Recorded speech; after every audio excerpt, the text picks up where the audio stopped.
Welcome back to our channel. 6ാം ക്ലാസ്സിലെ 2024-25 വർഷത്തെ ആനുവൽ എക്സാമിൻ്റെ ഇംഗ്ലീഷ് ക്വസ്റ്റ്യൻ പേപ്പറാണ് നമ്മൾ നോക്കുന്നത്. അപ്പോൾ എല്ലാ കൂട്ടുകാരും നന്നായിട്ട് തന്നെ എക്സാമൊക്കെ എഴുതിയിട്ടുണ്ടാകുമെന്ന് വിചാരിക്കുന്നു. എല്ലാവർക്കും നല്ല സ്കോർ തന്നെ ലഭിക്കട്ടെ. എന്തായാലും നമുക്ക് എന്തൊക്കെ ക്വസ്റ്റ്യൻസ് ആണ് വന്നിട്ടുണ്ടായിരുന്നത്, ആൻസേഴ്സ് എന്തൊക്കെയാണ് നമുക്കൊന്ന് നോക്കാം. ഓക്കെ, ആക്ടിവിറ്റി നമ്പർ 1 എന്ന് പറയുന്നത് റീഡിംഗ് കോംപ്രിഹെൻഷൻ ആണ്. Read the following story and answer the questions given below. Okay, അപ്പോൾ ഇവിടെ താഴെ ഒരു സ്റ്റോറി തന്നിട്ടുണ്ട്. ഇത് വായിച്ച് അതിന് താഴെയുള്ള ചോദ്യങ്ങൾക്ക് ഉത്തരം കണ്ടെത്തണം. നമുക്ക് ആദ്യം സ്റ്റോറി ഒന്ന് വായിച്ചു നോക്കാം. Once there was a curious little monkey named Motu. എന്താണ്, ഒരു ക്യൂരിയസ് ആയിട്ടുള്ള ഒരു ലിറ്റിൽ മങ്കി ഉണ്ടായിരുന്നു. അവൻ്റെ പേരാണ് മോട്ടു എന്നുള്ളത്. He lived in a jungle with his family. അവൻ്റെ ഫാമിലിയുടെ കൂടെ ജംഗിൾ എന്ന് പറഞ്ഞാൽ ഫോറസ്റ്റ്, കാട്ടിലായിരുന്നു താമസം. He love to explore and discover new things. അവനക്ക് പുതിയ പുതിയ കാര്യങ്ങളൊക്കെ എക്സ്പ്ലോർ ചെയ്യാനും അത് കണ്ടെത്താനും ഒക്കെ ഭയങ്കര ഇഷ്ടമാണ്. He was very smart and could climb trees faster than any one of other monkeys in the jungle.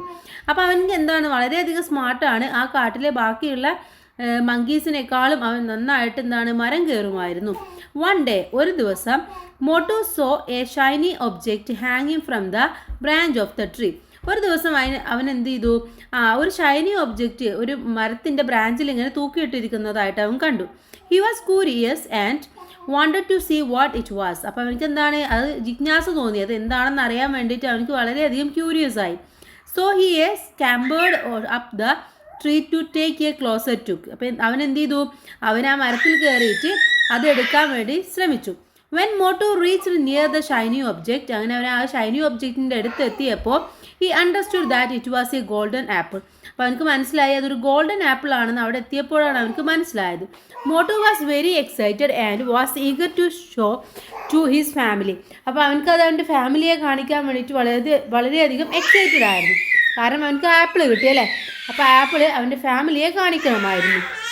Motu was very excited to eager to show to his family. He carefully plucked the golden apple and came down the tree quickly to share his discovery. അപ്പോൾ അവനക്ക് എന്ത് ചെയ്തു, അത് വേഗം അത് പറിച്ചെടുത്തിട്ട് അവൻ അതുമായിട്ട് വേഗം അവൻ്റെ ഫാമിലിയുടെ അടുത്തേക്ക് പോവുകയാണ്. ഓക്കെ, അപ്പോൾ അതാണ് തന്നിട്ടുള്ള ഒരു കുഞ്ഞു സ്റ്റോറി എന്ന് പറയുന്നത്. ഇനി ഇതിലെ ക്വസ്റ്റ്യൻസ് നമുക്ക് ഓരോന്നായിട്ട് നോക്കാം. First question, what could Motu do than any of other monkeys. മറ്റുള്ള മങ്കീസിനേക്കാൾ കൂടുതലായിട്ട് എന്താണ് നമ്മുടെ ഈ മോട്ടു ചെയ്യുന്നത്? റൺ ഫാസ്റ്റർ, നന്നായിട്ട് ഓടും. ക്ലൈംബ് ട്രീസ് ഫാസ്റ്റർ, മരം നന്നായിട്ട് കയറും. ജമ്പ് ഫാസ്റ്റർ, നന്നായിട്ട് ജമ്പ് ചെയ്യും. സ്വാലോ ഫുഡ് ഫാസ്റ്റർ, എന്താണ്, നന്നായിട്ട് വേഗം ഭക്ഷണം കഴിക്കും. ഏതാണ് മോട്ടുവിൻ്റെ?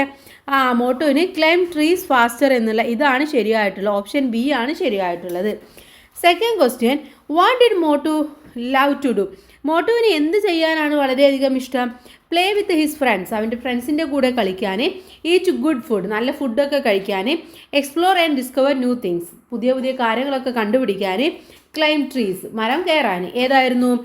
Explore and discover new things. Option C ആണ് ശരിയായിട്ടുള്ളത്. മൂന്നാമത്തെ ചോദ്യം, what was A shiny object that Motu so on the branch of the tree. മരത്തിൻ്റെ ബ്രാഞ്ചിൽ ഒരു ഷൈനി ഒബ്ജെക്റ്റ് അവൻ കണ്ടിട്ടുണ്ടായിരുന്നു അല്ലേ, അത് എന്തായിരുന്നു? Golden apple, golden ring, shining stone, a star. എന്തായിരുന്നു? ഗോൾഡൻ ആപ്പിൾ ആയിരുന്നു. അപ്പോൾ ഓപ്ഷൻ എ ആണ് ശരിയായിട്ടുള്ളത്. Okay, option A. നാലാമത്തത്, what did Motu do when he saw the shining object. ഒരു തിളങ്ങുന്ന ഷൈനിങ് ഒബ്ജെക്റ്റ് കണ്ടപ്പോൾ മോട്ടു എന്താണ് ചെയ്തത്? നെഗ്ലക്റ്റഡ് ഇറ്റ്, എന്താണ്, അത് നിരസിച്ച് ഒഴിവാക്കി. റാൻ ടുവേർഡ്സ് ഇറ്റ്, അവിടെ നിന്നും ഓടിപ്പോയി. പ്ലാൻ ടു ഈറ്റ് ഇറ്റ്, അത് കഴിക്കാൻ വേണ്ടി പ്ലാൻ ചെയ്തു. Scampered up the tree to take a closer look, എന്താണ്, അത് അതിന് മേലെ വലിഞ്ഞു കയറി അത് എടുക്കാൻ വേണ്ടി ശ്രമിച്ചു. അപ്പോൾ എന്താണ്, അതാണ് ചെയ്തത് അല്ലേ. അപ്പോൾ ഓപ്ഷൻ ഡി ആണ് ശരിയായിട്ടുള്ളത്. Fifth one, find out a word from the passage that means find something new. പുതിയതായിട്ടൊരു സാധനം കണ്ടെത്തുക എന്നുള്ളതിന് എന്താണ് ഇവിടെ ഉപയോഗിച്ചിട്ടുള്ള വാക്ക്? Explore, discover, excited, scamper. എന്താണ്? ഡിസ്കവർ എന്നുള്ളതാണ്. ഓക്കെ, അപ്പോൾ ഒന്നാമത്തേൽ ഓപ്ഷൻ ബി ആണ് ശരിയായിട്ടുള്ളത്. രണ്ടാമത്തേൽ ഓപ്ഷൻ സി ആണ്. മൂന്നാമത്തേൽ ഓപ്ഷൻ എ ആണ്. നാലാമത്തേൽ ഓപ്ഷൻ ഡി ആണ്. അഞ്ചാമത്തേത് ഓപ്ഷൻ ബി ആണ്. ഇങ്ങനെയായിരിക്കും കൂട്ടുകാർ എഴുതിയിട്ടുണ്ടാവുക എന്ന് വിചാരിക്കുന്നു. ഇനി നമുക്ക് നെക്സ്റ്റ് ക്വസ്റ്റ്യൻ നോക്കാം. ആക്ടിവിറ്റി നമ്പർ 2 ആണ്. ക്യാരക്ടർ സ്കെച്ച് എഴുതാനാണ് പറഞ്ഞിട്ടുള്ളത്. Here are some traits of Radha's character. Radha's ക്യാരക്ടറിനെ കുറിച്ചിട്ടുള്ള കുറച്ച് കാര്യങ്ങളാണ് ഇവിടെ ഹിൻസ് ആയിട്ട് തന്നിട്ടുള്ളത്. Prepare the character sketch of Radha using these hints. അപ്പോൾ ഈ ഹിൻസ് ഉപയോഗിച്ചുകൊണ്ട് രാധയെ കുറിച്ചിട്ടുള്ള ഡിസ്ക്രിപ്ഷൻ എഴുതാൻ അല്ലെങ്കിൽ ഒരു ക്യാരക്ടർ സ്കെച്ച് എഴുതാനാണ് പറഞ്ഞിട്ടുള്ളത്. Village ഗേളാണ്.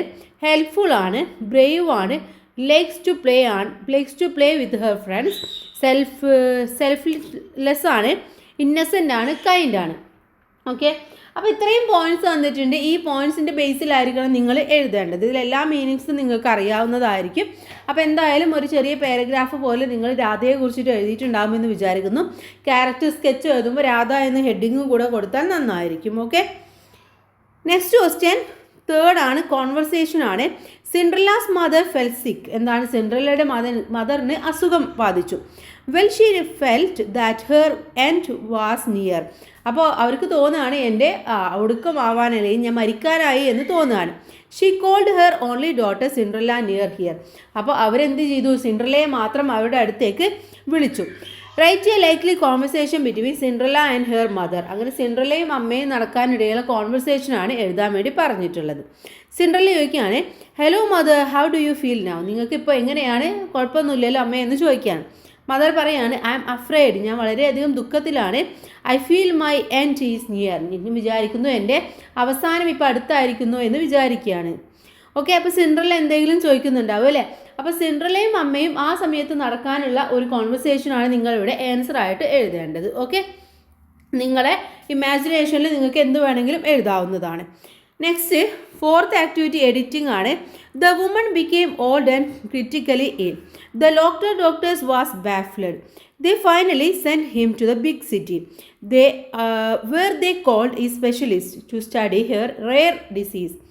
Dr. Howard Kelly was called in for the consultation. When he realized her and the town she came from, a strange list his filled eyes. Okay, ഇതിൽ ആദ്യം തന്നിട്ടുള്ള എന്താണ്? വാസ് എന്നുള്ളതാണ് അല്ലേ? ഇവിടെ വാസ് എന്നല്ല വരേണ്ടത്, വേർ എന്നാണ്. ഡോക്ടേഴ്സ് എന്നുള്ളത് പ്ലൂറലാണ്. സോ അത് കഴിഞ്ഞാൽ വേർ എന്നുള്ളതാണ് വരേണ്ടത്. The next one send him എന്നാണ് അല്ലേ? അവിടെ എന്താണ്? സെൻഡ് ഹിം അല്ല, കാരണം സെൻഡ് ഹെർ ആണ്, വുമൺ ആണ്. അപ്പോൾ അതുകൊണ്ട് സെൻഡ് ഹെർ എന്ന് വരണം. നെക്സ്റ്റ് ഡിസീസ് എന്നുള്ളതാണ് അല്ലേ? ഡിസീസ് എന്നുള്ളതാണ്. ഡിസീസ് എന്നുള്ളതിൻ്റെ എന്താണ് അവിടെ? അവിടുത്തെ സ്പെല്ലിങ് കറക്റ്റ് അല്ല. അപ്പോൾ അവിടെ നമ്മൾ എന്ത് ചെയ്യണം? സ്പെല്ലിങ് കറക്റ്റ് ആക്കിയിട്ട് എഴുതുകയാണ് അവിടെ വേണ്ടത്.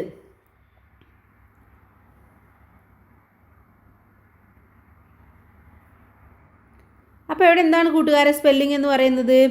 DISEASE എന്നുള്ളതാണ്. ഓക്കെ, ഡിസീസ് എന്നുള്ളത് ഇങ്ങനെയാണ് കറക്റ്റായിട്ട് നമ്മൾ എഴുതേണ്ടത്. നെക്സ്റ്റ് ഡോക്ടർ ഹവാർഡ് എന്നുള്ളതാണ്. ഹവാർഡ് എന്നുള്ളത് ഒരു പേരാണ്. അതുകൊണ്ട് നമ്മൾ എന്ത് ചെയ്യണം? H എന്നുള്ളത് ക്യാപിറ്റൽ ലെറ്റർ ആയിട്ട് എഴുതണം, ഹൊവാർഡ്. ഓക്കെ, ഇനി നെക്സ്റ്റ് എന്താണ്? ഹിസ് ഫിൽഡ് എന്നാലേ, അവിടെ എന്താണ്? ഫിൽഡ് ഹിസ് എന്നാണ് വരേണ്ടത്. അതിൻ്റെ യൂസേജ് എന്ന് പറയുന്നത് ഫിൽഡ് ഹിസ് എന്നാണ് കറക്റ്റ് യൂസേജ് വരേണ്ടത്. ഓക്കെ, ഇനി നമുക്ക് അടുത്ത ക്വസ്റ്റ്യൻ നോക്കാം. നെക്സ്റ്റ് എന്ന് പറയുന്നത് തോട്ട്സ് ആണ്. On seeing the grain of corn king was such surprised. എന്താണ്? കിങ് ആ കോണൊക്കെ കണ്ടപ്പോൾ വളരെയധികം സർപ്രൈസ് ആയിപ്പോയി. He was curious to know about the corn. അപ്പോൾ അദ്ദേഹത്തിന് ആ കോണിനെ കുറിച്ച് അറിയാൻ വേണ്ടി വളരെയധികം ക്യൂരിയസ് ആയി. But the learned men couldn't make her to tell of it. Okay, അപ്പോൾ എന്താണ്? പക്ഷേ അയാൾ എന്താണ്? അതിനെക്കുറിച്ച് കൂടുതലൊന്നും പറയുന്നില്ല. സ്റ്റോറി നമുക്ക് അറിയാവുന്നതാണല്ലേ. Prepare the thoughts of the king about the corn. അപ്പോൾ ആ കോണിനെ കുറിച്ചിട്ടുള്ള കിങ്ങിൻ്റെ തോട്ട്സ് ആണ് നമ്മളെടുത്ത് എഴുതാൻ വേണ്ടി പറഞ്ഞിട്ടുള്ളത്. Who will the king ask about the corn now? Will he expect any one to help him? Is he sure that was a corn? എന്താണ്? ഇത്രയും കാര്യങ്ങളൊക്കെ ആവും ചിന്തിച്ചിട്ടുണ്ടാവുക. അപ്പോൾ അതായിരിക്കും നിങ്ങൾ അവിടെ എഴുതേണ്ടത്. ഒരു ചെറിയ പാരഗ്രാഫായിട്ട് എഴുതിയാൽ മതി. നെക്സ്റ്റ് ആക്ടിവിറ്റി സ്റ്റോറി റൈറ്റിംഗ് ആണ്. Develop A story based on the events given the pictures. ഇവിടെ കുറച്ച് പിക്ചേഴ്സ് കൊടുത്തിട്ടുണ്ട്. ഇതിനെ ബേസ് ചെയ്തുകൊണ്ട് നിങ്ങൾ എന്ത് ചെയ്യണം? ഒരു സ്റ്റോറി ഉണ്ടാക്കാനാണ് പറഞ്ഞിട്ടുള്ളത്. അപ്പോൾ കൂട്ടുകാർക്ക് ഈ പിക്ചർ കണ്ടിട്ട് എന്താണോ തോന്നുന്നത് അതൊരു സ്റ്റോറി ആക്കി എഴുതുകയാണ് വേണ്ടത്. ഇനി ലാസ്റ്റ് ആക്ടിവിറ്റി വേർഡ് പസിലാണ്. ഇവിടെ one day some children found an object shape like a grain. ഏതാണത്? ഗ്രെയിൻ കോൺ ആണല്ലേ. അപ്പോൾ താഴേക്ക് നോക്കൂ, ഇവിടെ കോൺ എന്നാണ് വരേണ്ടത്. CORN, corn. Second one it was as large as a hens. എന്താണ് ഹെൻസിൻ്റെ ലാർജ് ആയിട്ടുള്ള സംഭവം? എഗ്ഗാണ്. ഓക്കെ, അവിടെ ഉണ്ട്, GG എന്ന് എഴുതി കൊടുക്കുക, eg. The king called all his dash men. King എന്താ വിളിച്ചത്? വൈസ് എന്നാണ് വിളിച്ചത് അല്ലേ, വൈസ്. ദെൻ ഡൗൺ നോക്കൂ. The traveller took it to the down and sold it to the. എന്താണ് ട്രാവലർ അത് എടുത്തു എന്നിട്ട് സോൾഡ് ചെയ്തു. ഏതാണ് സാധനം അത്? കിങ്ങിൻ്റെ സാധനം അല്ലേ. അപ്പോൾ അവിടെ 4th വൺ എന്ന് പറയുന്നത് കിങ് കറക്റ്റായിട്ട് വന്നിട്ടുണ്ട്. 5th one, one day hen dash at it. എന്താണ്?